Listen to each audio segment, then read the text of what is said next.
যুদ্ধের সময় তারা হিংস্র হয়ে গিয়েছিল এবং তারা অনেক কিছুর ক্ষতি করে। সবাই পিছনে চলে যায়, সেখানে শুধু পুরুষ প্রাণীটি ছিল।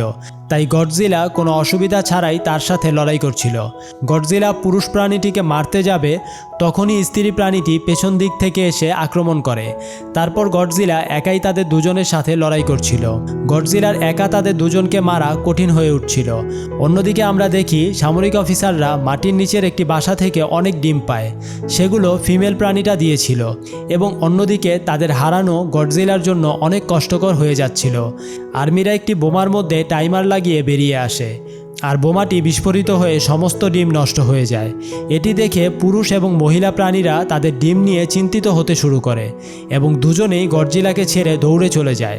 এই বিস্ফোরণটি গডজিলাকে অনেক উপকার করেছিল, কারণ সেই বিস্ফোরণের রেডিয়েশন তার মধ্যে শক্তি হিসাবে স্থানান্তরিত হতে শুরু করে। এটি ব্যবহার করে গডজিলা সেই দুটি প্রাণীর উপর তার মুখ থেকে সেই শক্তিটি বের করেছিল। এখন গডজিলা আরও শক্তিশালী হয়ে উঠেছে এবং সে সমস্ত শক্তি দিয়ে দুটি প্রাণীর বিরুদ্ধে একটি ভয়ানক লড়াই করে। এখানে গডজিলা পুরুষ প্রাণীটিকে হত্যা করে ফেলে।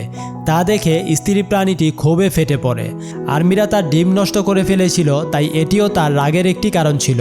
তারপরে এটি ফোর্ডের দিকে এগিয়ে যায় এবং গডজিলা এটিকে পিছনের দিক থেকে ধরে ফেলে, আর তার মুখ খুলে গডজিলা সেই প্রাণীর মধ্যে তার সমস্ত রেডিয়েশন ঢেলে দেয়।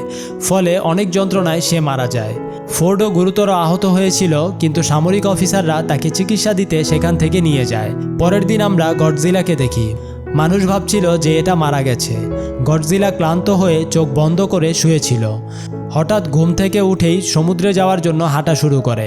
আসলে সে এখানে কারো ক্ষতি করতে আসেনি। তার ক্ষোভ ছিল শুধু সেই ভয়ঙ্কর প্রাণীদের জন্যই। তাদের হত্যা করে এখন সে সমুদ্রে ফিরে যাচ্ছে। তারপর আমরা দেখতে পাই ফোর্ডও তার স্ত্রী ও ছেলের কাছে ফিরে গিয়েছে।